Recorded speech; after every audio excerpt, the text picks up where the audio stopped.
the Solo Coach Podcast. Howdy folks, and welcome to the Solo Coach Podcast. This week I'm going to be sharing with you an episode all about how to define your vision. In coaching and personal development, we talk a lot about vision, mission, values, belief systems, and emotions. And specifically today, I want to zoom in and focus on vision. So, what do I mean by vision? Well, I'll start, for context, by describing my definition of vision in the terms of my own vision. So, for me, a vision is a destination, a target for life. So, I have a vision that involves things such as speaking on a TED stage one day, writing and publishing my own book, and having a queue of people coming to my book signing, possibly at the same venue where I do my TED talk.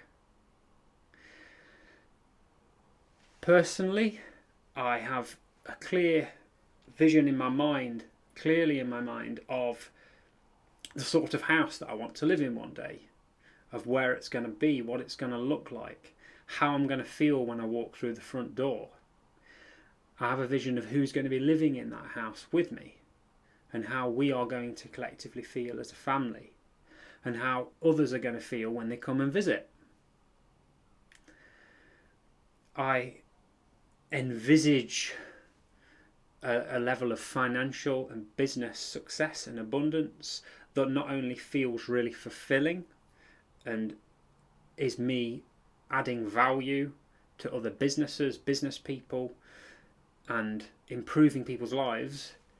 In return for my work, I envisage money coming in abundance that enables us to live a comfortable, safe, happy and fulfilling life, and to travel as part of life. I believe that travel broadens the mind and is one of the spices of life.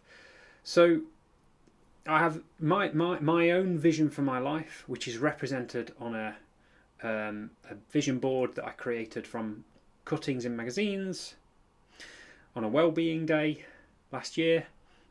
And then I also have a digital version, which I've been updating and using for several years.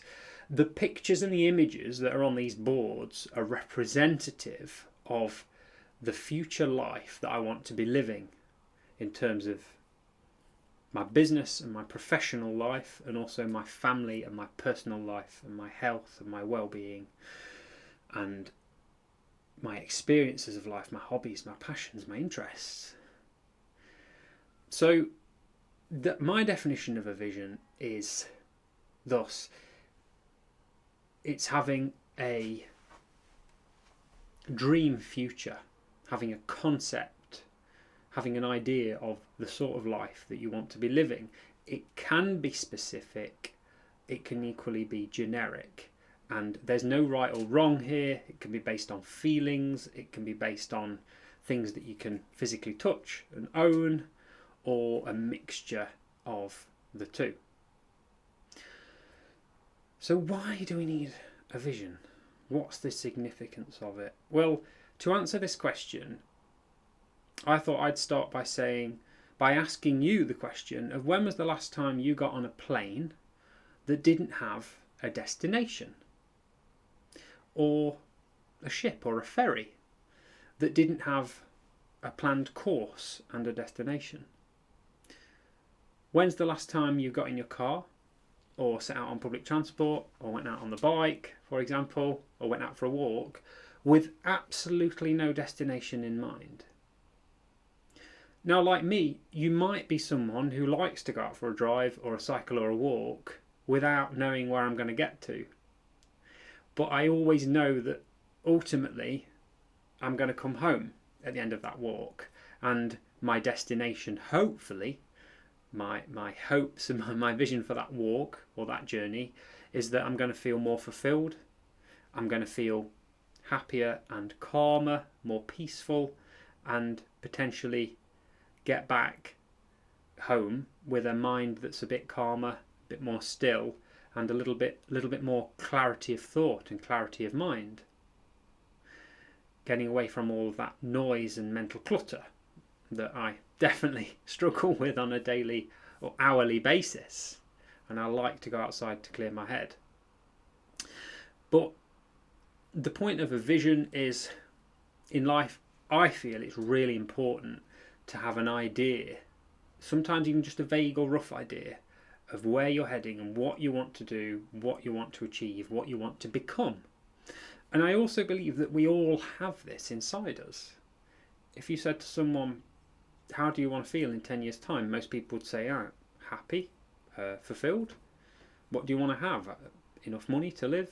Maybe a bit more than that? Where do you want to have been? I want to have travelled.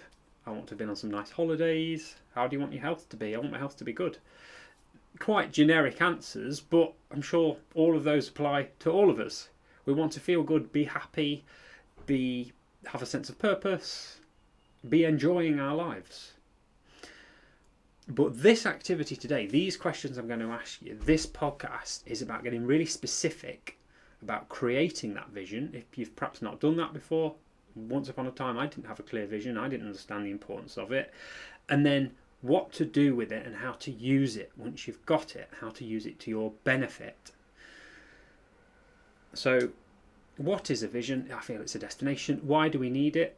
I feel it's useful in life to have something that we aim towards, not necessarily that we feel stuck or rigidly attached to, but having a vague idea of where we're heading, I feel is really important and valuable. And how do we use it? Well, more to come on that later. So I've got 4 questions today, 4 little activities to do, which for me have helped me draw out my vision. And I use some of these activities, not all at once, but some of them with different clients in different ways to help draw out their vision for the future and clarify and get clearer on where we're heading and what it's going to look and feel like. And then we can start to do some other activities once we've defined the vision in order to start moving closer towards it. More to come on that in a while. So question number 1 of 4 questions, 4 ways to draw out your vision are, question number 1 is if you and I, if we met in 5 years' time, if we met for coffee or tea or Coca-Cola, whatever you like to drink, if we met for 5 years' time, we sat down and you said, David, it's been the best 5 years ever. It's been incredible. Things have worked out even better than I imagined. And I can't quite believe it myself.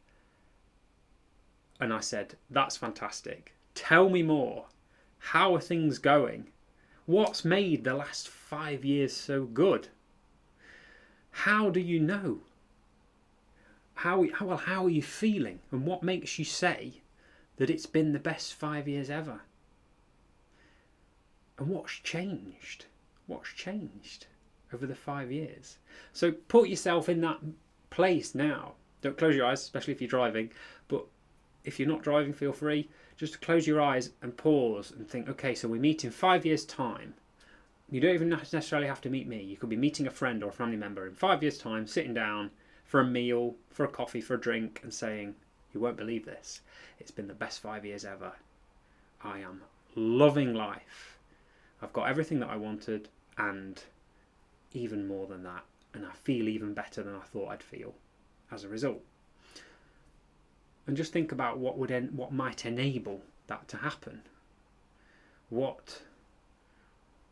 might you be feeling so good? Is it because your business that you wanted to build, you've built it and it's thriving? Is it because your relationship is just better than ever, or you've met the man or woman of your dreams and you're living the life? Is it because financially you're more abundant than ever before and there's loads of money coming in from different sources and the money has enabled you to buy the experiences and the possessions and belongings that you've always wanted to own? Or is it something else? Is it that your health is better and you've finally overcome that obstacle that you've been struggling with for a long time? Is it that your family have come together and they are happier and more closely connected than ever before? What is it that makes 5 years' time so utterly wonderful, magical, and as though a dream has come true? And if 5 years' time feels a little bit too long off, too far off, feel free to bring it down to just a year's time, 12 months' time. So much can change in a year, so much can happen. In 1 year's time, we meet for coffee and you say, it's been the most incredible year. You will not believe what's happened. Tell me more. Conversely, if 5 years feels like not enough, it's too close, your years are flying by at the moment, 10 years' time, what's happened over the last decade, over the decade between now, 2025, and 2035, 10 years later, mid-May 2025, what's happened to make it such a good decade?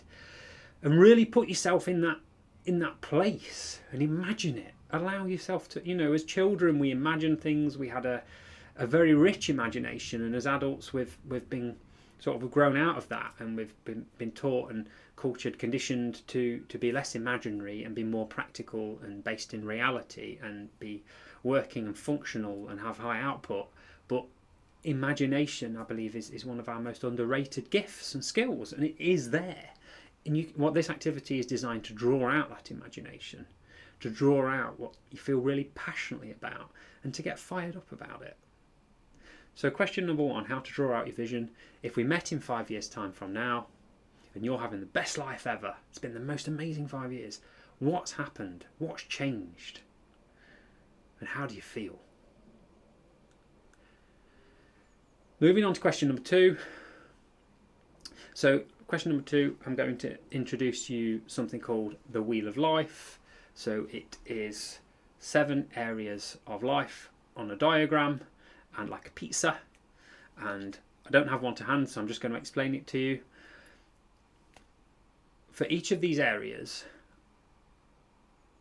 what you do with this activity is rate them from 1 to 10 out of 10. But I want to ask you, what does 10 look like? Let's grab a copy of it. Pays to be prepared. So, area number 1. Let's start with business and career. What does 10 out of 10 look like for you, business and career wise? Doesn't need a timescale, just in general. If you are smashing it, your business or your career that you're working in, you're right at the top of it and you've reached where you want to be. What's nirvana? What's dream come true for you? What does that mean in terms of your business or career? For me, it means huge success and abundance, but I'm impacting more people than ever before. I'm working in a conglomerate, a team of coaches. We're working together. We can coach anyone about any issue or challenge or topic. We are a big organisation. We're functioning like clockwork together, and we are serving so many people on a daily basis with our virtual, physical, face-to-face content, virtual, remote, social media, all of it, all the content. It's aligned, it's fantastic, it's powerful, it's valuable. People are getting served. I feel ultimately fulfilled, and the money reflects that. But it is more about the value that I'm putting out there into the world and how fulfilled and how aligned with my purpose I am to make a positive difference in the world. It's alignment for me. So I'm curious, and I'd love to know what that is for you. What does 10 out of 10 look like from a business and career perspective? So the second one, finances. What does 10 out of 10 look like for you from a financial point of view? For example, I might say, for me, 10 out of 10 looks like having plenty of money in the bank, money in savings for the future, money for a rainy day, all my bills paid off, no debts owed, an abundance of money in order for us to live the life we want to live. We have money for, if we need money for health purposes or we wish to travel. There's always money there, and money isn't a problem. Money is in abundance, and it's something that we work with and we are acquiring at a good rate, but we're not fighting against it. We're in flow with it. We're in alignment of it, and we're allowing the money to flow into our lives. So that's finances. Number 3, health. What would 10 out of 10 look like you for health? For your health, 10 out of 10. For me, it would mean I can cycle every day. I can cycle 100 miles in a day. I feel proud of my body. I feel great in myself. I can see myself in the mirror with or without clothes and feel really pleased and comfortable about how I look and comfortable in my own skin. And equally, all of my biological processes, everything's working really well. And I am eating well, I'm exercising plenty, and as a result, my health is fantastic. And I'm able to do everything that I want in life without holding back or without having health concerns or risks or worries. So what does 10 out of 10 look like for you in terms of your health? To keep it moving, family and friends. So relationships with family and friends. This is not relationship with partner, that comes after. We're talking about, it comes after in this diagram because it's the next one along, but we're specifically talking about friends and family here. What does 10 out of 10 look like for you in terms of your relationships with your friends and your family? For me, it would be meeting up with friends, several different friends group on a regular basis, having lots of fun together and helping each other out all the time, knowing that we've each got each other's back. And same with my family, just that strong connection, that mutual respect and understanding and really high quality relationships. And we're all really clear and feel really able to open up to each other if we are struggling with something or going through a hard time. It's kind of transparent communication. So really high quality relationships. Number 2, 3, 4, 5 is romance. So from a romantic perspective, what's your relationship with your nearest and dearest like? Or if you haven't yet got one, your relationship with yourself whilst you search for the love of your life, your soulmate, if you believe that there is such a thing. But it's, so romance for me, it would again be being in an extremely happy and fulfilling relationship with my partner and having open communication and being on a strong spiritual, emotional and physical connection between us. Enjoying each other's company, looking forward to seeing each other and spending time together, and missing each other when we're apart. And equally also having our own independence, having our own lives, and knowing that we don't have to spend all of our time together, but we want to spend some of our time together. And just having that mutual respect and really, really, really enjoying each other's company and appreciating each other and letting each other know that we appreciate and care about each other. So what would 10 out of 10 look like for you? For your romantic relationship with your partner of now or partner of the future. To keep us moving, the next one is personal growth. So from a personal growth perspective, what would 10 look like for you? So we know that happiness in life tends to come from growth and from seeing improvements and feeling a sense of expectation and as though things are getting better, or as though you are getting better at something. So for me, personal development, personal growth is a really important part of my life, and it's what I work on with people. It's a great love and passion of mine, and I'm very energized by it. So for me, 10 looks like pushing myself out of my comfort zone on a regular basis, seeing and feeling real, tangible, measurable results, feeling myself get better at skills that I'm maybe not that good at yet. You know, becoming a better speaker, a better coach, a better business person, a better leader, and also better at my hobbies, you know, faster on the bike, enjoying my riding even more, and practicing my piano and playing the piano to a higher level. So for me, personal growth is in all areas of life, but 10 out of 10 for me is just, I feel like I'm in a season of growth, and everything that I'm working on, I'm encountering obstacles, but then I'm working through them, I'm learning from them, I'm making mistakes, I'm learning from those mistakes, and I'm growing and improving and getting better. And I can stand and look back over the last 12 months and see how far I've come in those respective areas. The next one, the penultimate one, is fun and recreation. So again, what does 10 look like for you? For me, fun and recreation, 10 looks like I've got several hobbies. I've done them for years. I'm enjoying them. I'm growing. I'm learning on them.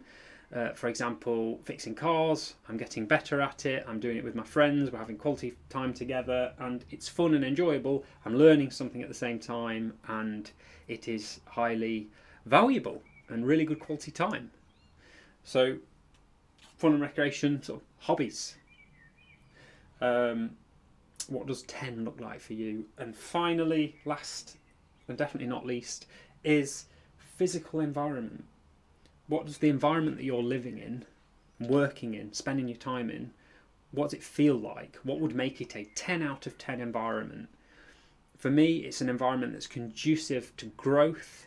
It's got a good mixture of green in it, so there's nature is ever present. I'm a huge fan of the outdoors, and also it's warm, it's comfortable, it's good for me to work in. It's a space that I can think in and work with clients. It's professional and it feels nice. It's clean, and then where I live, typically the same place for me as I work from home. Where I live is, it's clean, it's stylish, it's relaxing, and it has a great energy to it. And it's a sort of place where you walk in and you feel a breath of fresh air, and you feel calm and comfortable and able to relax, and also able to be productive. So it's a multi-use space. I do have more specifics on the sort of house I'd like to live in, but I won't go into them now. You get the point. What does 10 look like in all of these areas of life? And when you write them down, even if you just write down one for each, that's going to form a vision, and we can do something with that vision. I'll come on to that later. Number 3 of how to draw out your vision. Number 3 is the rocking chair analogy, is what I call it. So picture yourself in the later phases of your life as a very elderly person, happy and healthy, but you're in a rocking chair and you're surrounded by maybe some grandchildren and children, friends, family, and you're imparting your wisdom to them, and they're all saying to you, so what's made your life so well lived, grandma or granddad, mum or dad? What's made your life such a good life? And you're able to say, my life's been incredible, it's been fantastic because of this. And picture yourself in that rocking chair telling those stories, making everyone laugh, and almost potentially making people cry, tears of joy, because you're telling these heartfelt stories of your life, what you've done, where you've been, the relationships that you've held, and the things you've done with those important key people in your life, and how it's made you feel, and how proud you are of the life that you've lived, and how you feel that you've lived without holding back, and you've reached your full potential. You've become who you had the potential to be and who you wanted to become. You've become that person. You have achieved your vision, your mission, your goals. You've done it. And firstly, how does that feel? And secondly, what are you saying? What is it that you're sharing? What do you feel so proud and so good about? Maybe it's the bucket list items that you've always had. Maybe you've completed them all, or you've completed the most important ones. And then even from another perspective, moving a few years ahead of that, what would you like your eulogy to say? What would you like people to be saying about you after your life has finished? Because it's guaranteed for us all. None of us will live forever. As Queen sings, who'd want to live forever? When people talk about you, when you're no longer around, or even now, while you are around, what would you like people to be saying about you? What would you like it to be said, and maybe even written on your gravestone? The point being, what do you want to be remembered for? What's the legacy you want to leave behind? What do you want to do in your life that matters? And how's it going to matter? Why is it going to matter? And who's it going to matter to? All of these pieces, all of these jigsaw pieces, all of the answers to all of these questions will come together and form an image which we could refer to as your vision for your life. What you want to do, what you want to achieve, who you want to become. For me, that is all defining your vision. So the fourth and final question here of how to draw out your vision. We had the met in 5 years from now question. We had the areas of the wheel of life demonstrated by my little worksheet. We had the rocking chair analogy, and now the fourth and final one is, if you're really struggling to define this vision and you really don't know what it is that you want and how you want to feel, I invite you, optional, but I invite you to write down a list of what does a terrible life look like for you. What's the worst case scenario? An absolute shocker of a life. What's happened? What have you done? What's gone wrong? And what are you feeling?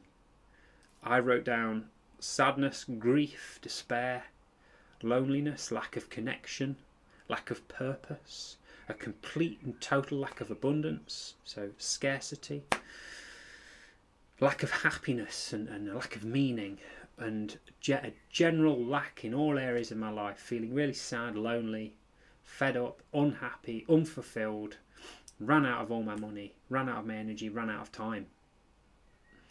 That would be what a terrible life looks like for me.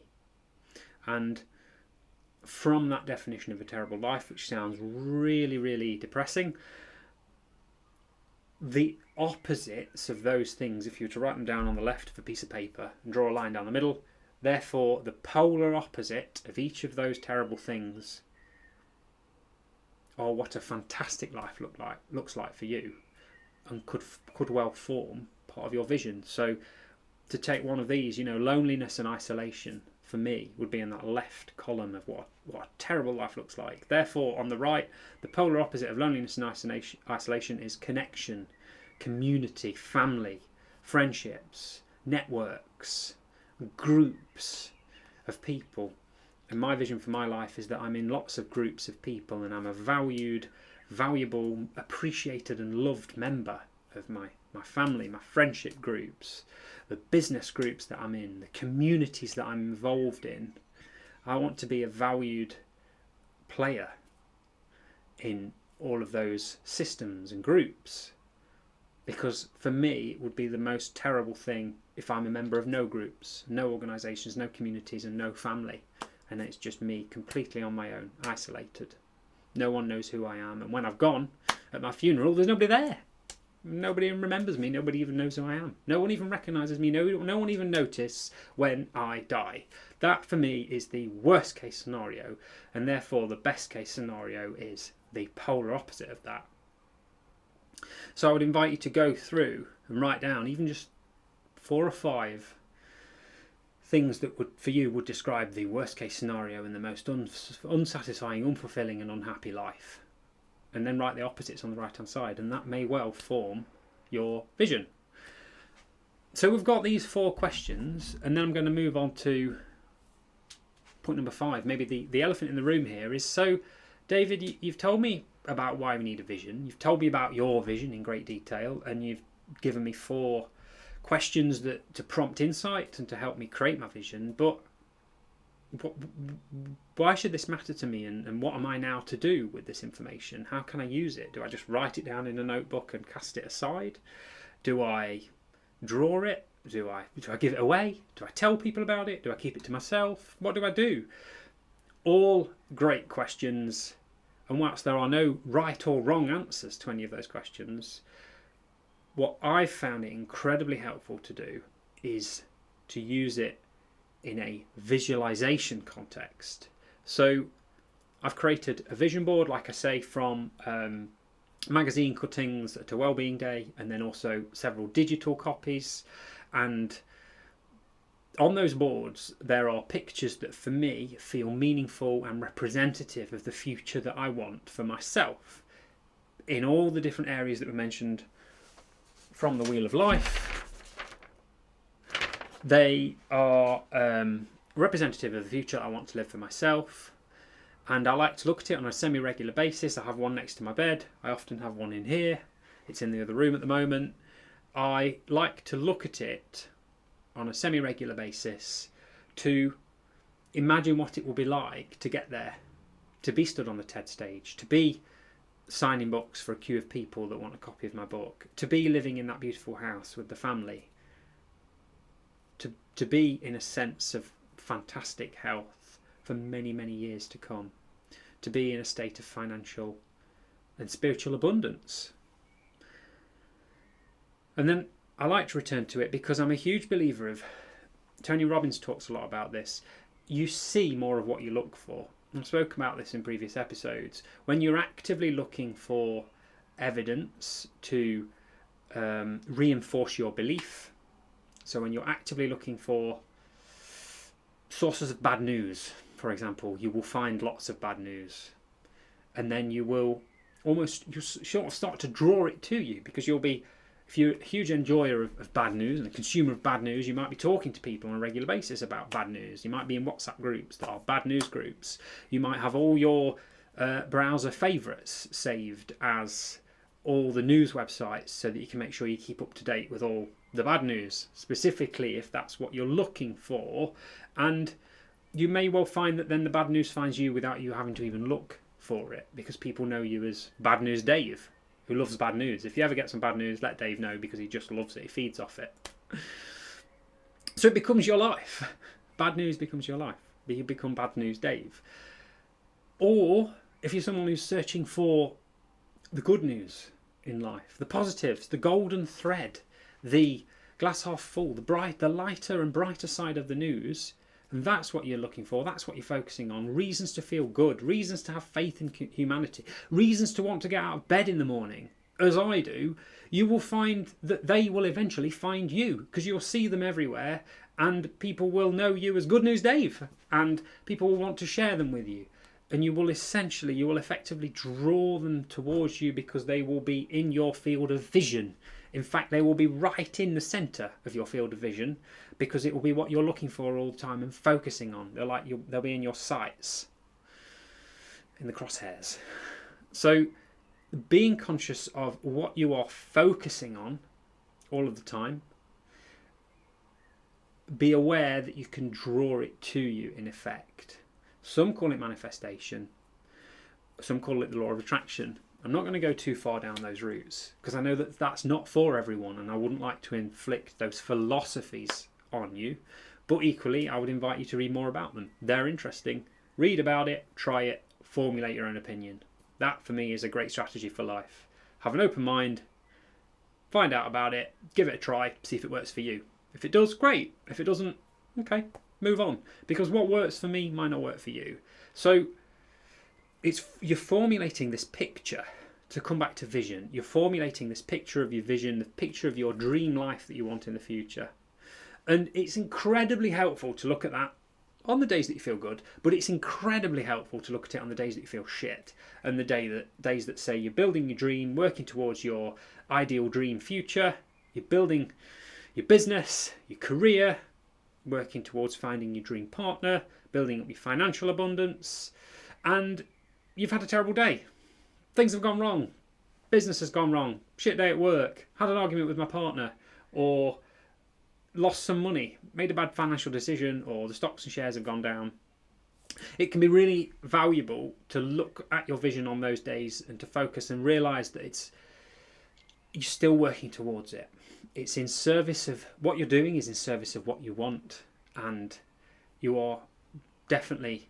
You're doing the right things, and there's always going to be hiccups and hurdles along the way. And staying aligned and staying focused on that vision, getting laser focused on that vision, is essential to drive you through the good days, and more importantly, to drive you through the bad days where you don't feel like getting up, you don't feel like trying again, and you don't feel like doing the thing that you need to do more than ever in order to stay on track and to keep going forward.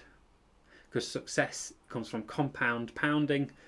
Lots and lots of little efforts added up, compounded, not just from one big, sudden, huge, grand gesture that can achieve results, but typically they're not sustainable and they're not lasting, versus the results of working at something, lots of little steps, lots of little actions, habitual actions taken again and again and again and again, even when no one's looking.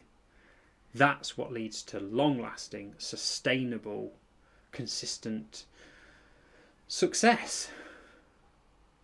So the other thing to do with this vision is to look then at your life and think, right, on a daily, weekly, monthly, yearly basis, or even on an hourly basis, is what I'm doing now, is this activity that I've chosen to do, this action that I've chosen to do, or even my behaviours and what I'm saying, what's coming out of my mouth, my dialogue, is it in alignment with my vision,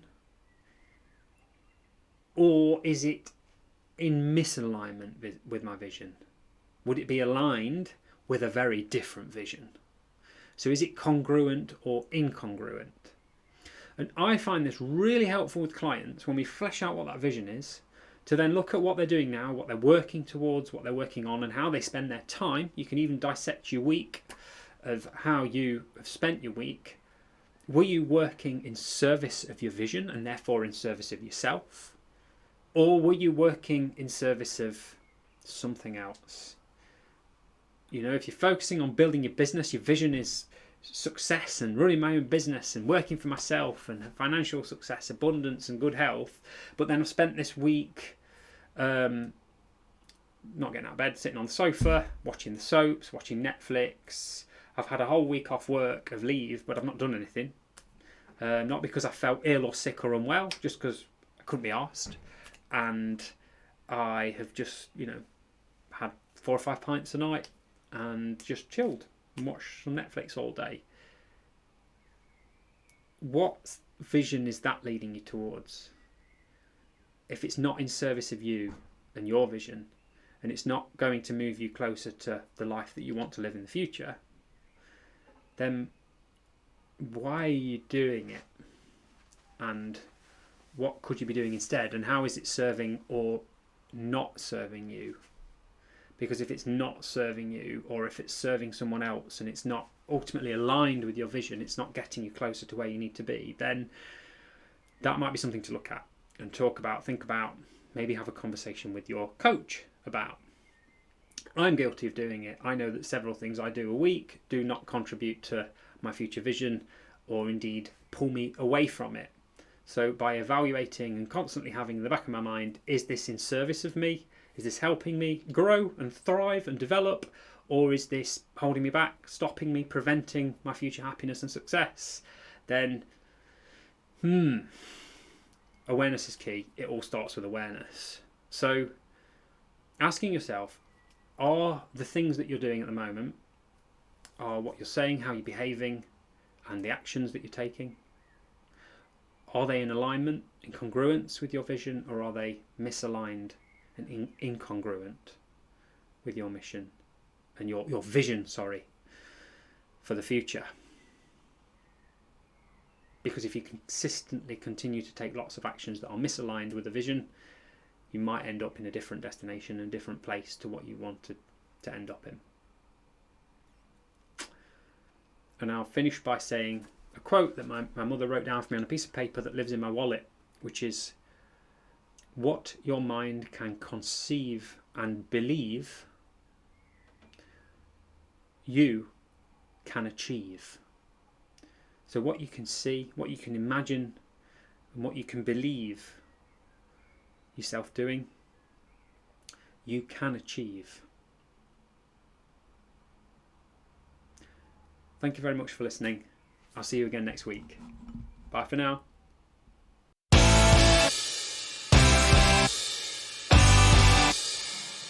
The Solo Coach Podcast.